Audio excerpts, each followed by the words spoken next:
வணக்கம். Donald Trump ஐக்கிய நாடுகள் சபையில ஒரே ஒரு வாக்கியம் சொன்னாரு. ஆனா அது உலக அரசியலையே ஒரு உலுக்கிருச்சு.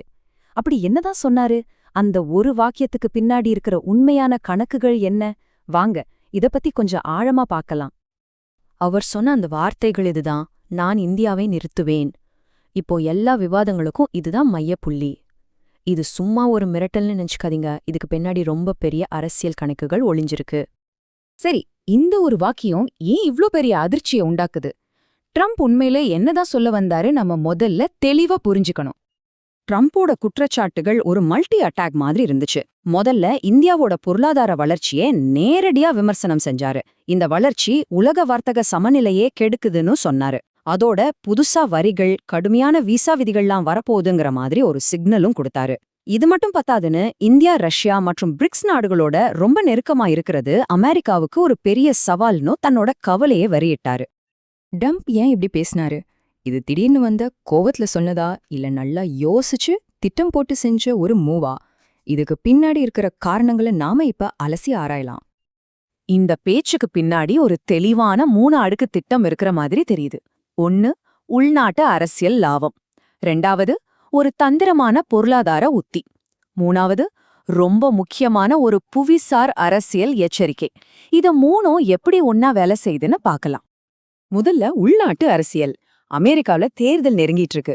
வேலை போயிடுமோ, அவுட் சோர்சிங்னால நம்ம வாய்த்து பறிபோகுமோன்னு கவலையில இருக்கிற வாக்காளர்களை கவரணும். அதுக்காக தன்னை ஒரு கடும் போக்கு தலைவரா, ஒரு டஃப் லீடரா காட்டிக்க ட்ரம்ப் விரும்புறாரு. அதுக்கு இந்தியாவை ஒரு டார்கெட்டா பயன்படுத்துறது அவரோட கேம் பிளான்ல ஒரு முக்கியமான பகுதி. இது வெறும் அரசியல் மட்டும் இல்லைங்க, இது ஒரு பக்கா எக்கனாமிக் ஸ்ட்ராட்டஜி. இந்தியாவை இப்படி நிரட்டுறது மூலமா வளர்ந்து வர்ற எந்த நாடும் அமெரிக்காவோட பிசினஸ் விஷயத்துல வெளியாடக்கூடாதுன்னு ஒரு தெளிவான எச்சரிக்கைய உலகத்துக்கே கொடுக்கறாரு. இது அமெரிக்காவோட தற்காப்பு பொருளாதார கொள்கையோட ஒரு நேரடி அடையாளம். இது எல்லாத்தையும் விட ரொம்ப முக்கியமான பாயிண்ட் இதுதாங்க. இது ஒரு ஜியோபொலிட்டிக்கல் வார்னிங் பெல்.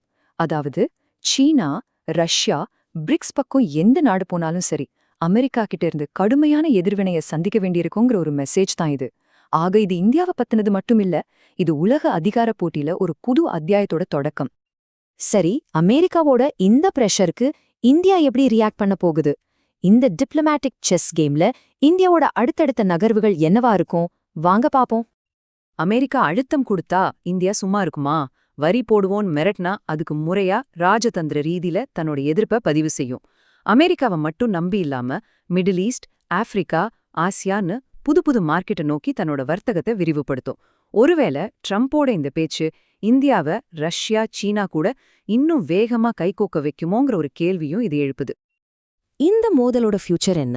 இதனால வர்ற விளைவுகள் சம்பந்தப்பட்ட நாடுகளை மட்டும் இல்லாம ஒட்டுமொத்த உலகத்தையும் எப்படியெல்லாம் பாதிக்க போகுதுன்னு இப்ப நாம பார்க்கலாம். இந்த ஆட்டத்துல 2 தரப்புக்குமே ஜெயிக்கவும் வாய்ப்பிருக்கு, இழக்கிறதுக்கும் நிறைய இருக்கு. இந்தியாவுக்கு இது தன்னோட சுதந்திரமான நிலைப்பாட்டை உலகத்துக்கு காட்ட ஒரு நல்ல சான்ஸ். அமெரிக்காவுக்கு ஆசியாவில ஒரு முக்கியமான பொருளாதார பார்ட்னரை இழக்கக்கூடிய ஆபாயம் இருக்கு. ஆனா உண்மையான கேள்வி உலகத்துக்கானது. இனிமே நாடுகள் அமெரிக்காவை பின்தொடருமா, இல்ல பல புது சக்திகளோட கூட்டணி சேருமா? இதுதான் இந்த மோதலோட மையப்புள்ளி. இதுல இருந்து நாம எடுத்துக்க வேண்டிய முக்கியமான விஷயம் என்னன்னா, இது ஏதோ பேச்சோட போயிடுற விஷயம் இல்ல.